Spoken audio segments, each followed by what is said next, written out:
Bienvenue sur la chaîne Physique, Chimie, Technologie. Vous avez devant vous monsieur Hassan, prof de PC. Je suis ici pour vous aider, les élèves, pour vous aider. D'abord, pour plus de vidéos, que vous allez donc, si vous voulez plus de vidéos, je vous demande de vous abonner à ma chaîne. Donc, ça vous permettra de bien avoir assez de vidéos pour voir les sites d'entraînement et de renforcement. Donc, je suis ici devant vous pour vous aider. Nous avons un exercice sur mouvement d'une particule chargée entre deux plaques. Donc, comment déterminer les équations de la trajectoire. Très capital. Merci beaucoup. Sans plus tarder, nous allons démarrer avec notre exercice. On dit, on considère le dispositif ci-dessous. Les protons pénètrent en haut avec une vitesse V0 entre les plaques P et P', distante de petit d égale 2,5 cm et de longueur petit l égale à 10 cm. On applique entre les plaques une tension U, créant un champ électrique uniforme de valeur E. La déviation des protons est dirigée vers le haut. La force de pesanteur est négligeable. La première question, montrer que l'équation cartésienne de la trajectoire entre les plaques est donnée par la relation Y égale à QE sur 2mV0 carré X carré. Numéro 2, donner la condition pour que le faisceau de protons sorte du champ électrique sans heurter l'une des plaques. 3, la dernière question 3, calculer la valeur maximale de la tension U pour que cette condition soit réalisée. Ok, sans plus tarder, nous allons donc démarrer avec la première question. D'abord, numéro 1, équation de la trajectoire, des protons entre les plaques. Ok, c'est simple. D'abord, suivez très bien. On va voir, on applique une tension U. On me dit que les protons, la sortie des protons, c'est vers le haut. Donc, nous savons que les protons sont chargés positivement. Donc, la charge des protons, c'est Q égale à plus E.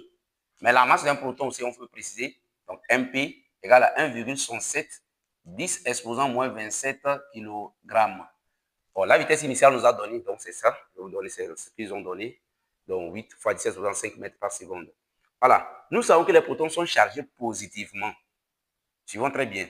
Donc, ils se dirigent vers le haut. Ça, du coup, ils sont attirés par une plaque P, qui est comment? La plaque P est négative. Alors, la plaque P' est comment? Positive.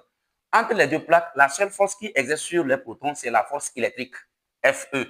Maintenant, nous allons représenter, dans cette région, il règne en même temps ce qu'on appelle, s'il y a la présence d'une force électrique, il y a en même temps la présence d'un champ électrostatique, E. Nous allons représenter ça. Ce champ décroît les potentiels, donc il quitte des plaques positives vers les plaques négatives. Donc, c'est orienté dans ce sens. La force électrique aussi, c'est dans ce sens. Pourquoi? Parce que la charge des protons donc, est positive. Donc, c'est ça. On va orienter ça comme ça pour vous permettre de mieux comprendre. Voilà. Les deux plaques sont chargées. Donc, la plaque, on peut dire que la plaque P' chargée positivement, la plaque P chargée négativement. OK.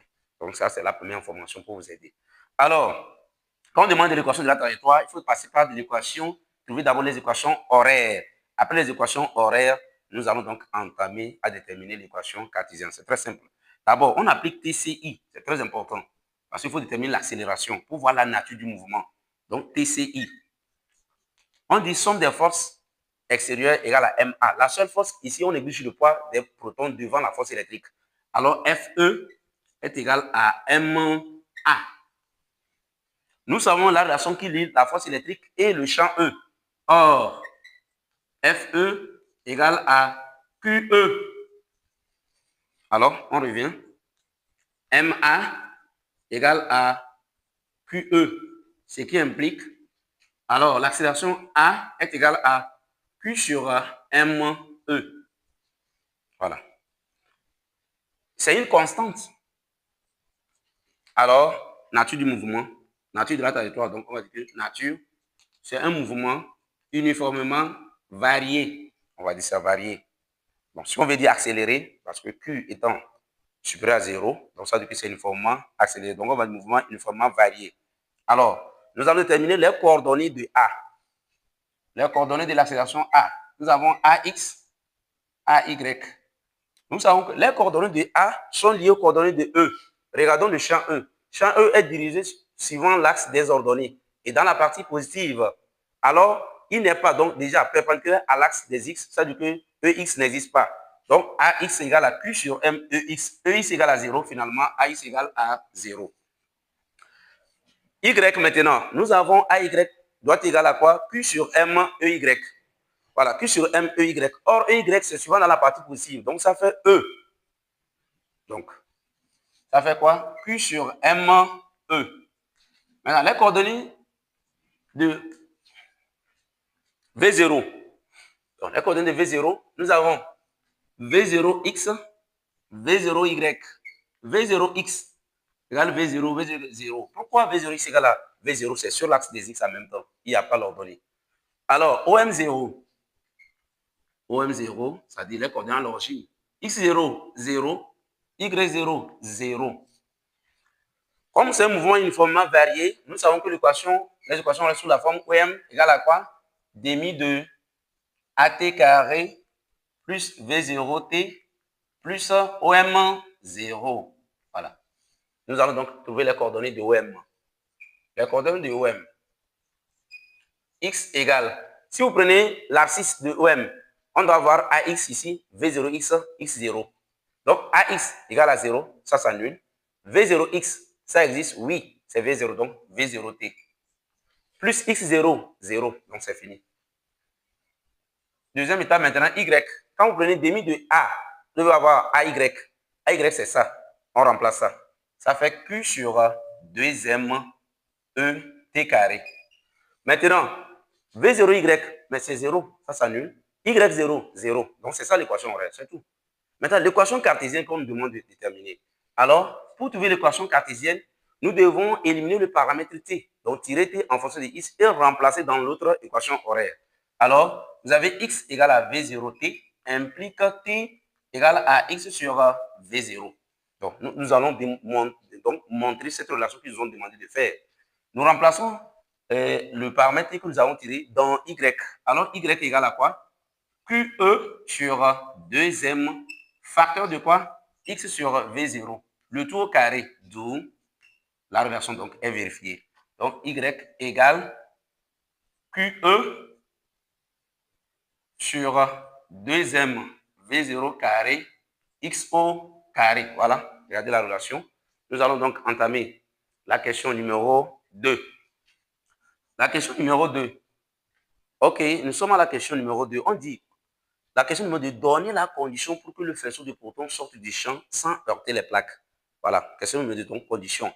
D'abord, pour que le faisceau sorte du champ sans heurter les plaques, il faut que l'ordonnée du point de sortie, c'est ça, l'ordonnée du point de sortie, S, l'ordonnée du point de sortie doit être inférieure à la moitié de la distance entre les plaques. Voilà, c'est ça la condition. Voilà, c'est-à-dire quoi? YL inférieur à petit d sur 2. Pourquoi on dit YL? Puisqu'on l'a sorti en même temps, quelle est l'abscisse du point XS? C'est L. Donc, or, nous avons déjà, ça veut dire que le point S aussi, la trajectoire, voilà, lorsque les protons sont comme ça, voilà, le point S appartient à la trajectoire. Donc, ça, ces coordonnées doivent forcément vérifier. Si vous voulez, on peut encore aller dans les détails pour dire que quoi? Donc, d'après cette condition, on peut dire que quoi? Y de S doit être égal à quoi? QE sur 2M V0 carré L carré, voilà, ou bien si on veut, XS carré. Or, X de S égale à quoi? L. C'est ce qui nous donne maintenant quoi? QE sur 2M V0 carré L carré, voilà. Donc, tout ça là, c'est Y de S. Donc, Y de L doit être inférieur à quoi? Donc, on peut dire comme ça. Or, c'est mieux comme ça. Donc, regardez la condition. Et regardez maintenant Y de S, la sortie. Alors, on va prendre ça pour vérifier. On reprend.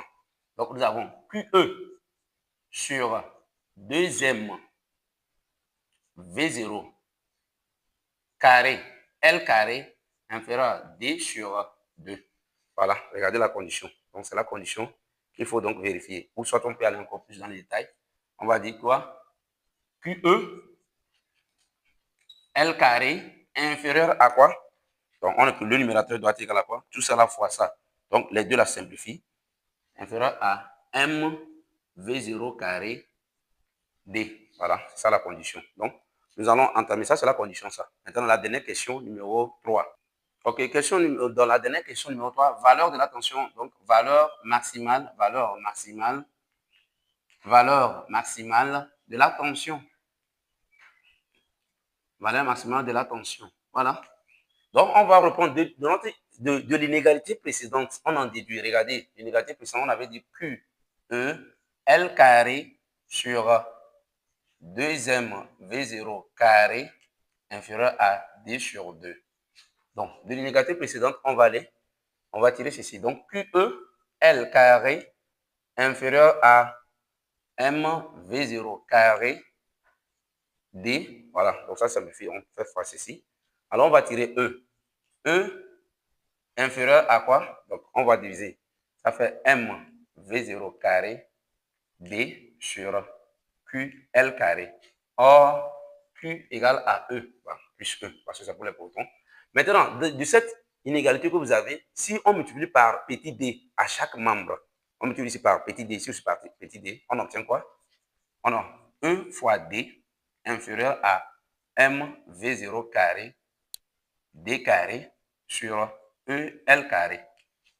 Or, E fois D là, ça fait la tension U. Donc, ça devient notre tension maximale. Donc, finalement, on aura quoi?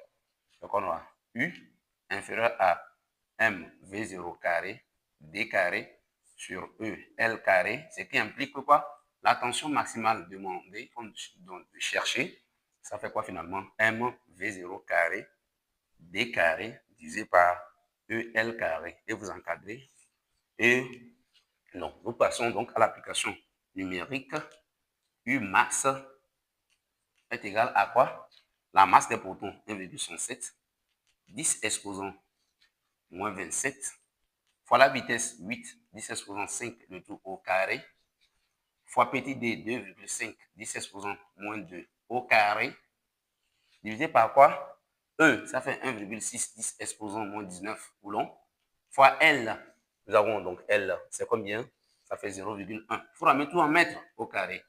Donc, lorsque vous calculez votre valeur, la valeur maximale, vous aurez 417,5 volts. Voilà. C'est très important. Nous sommes arrivés à la fin de notre exercice.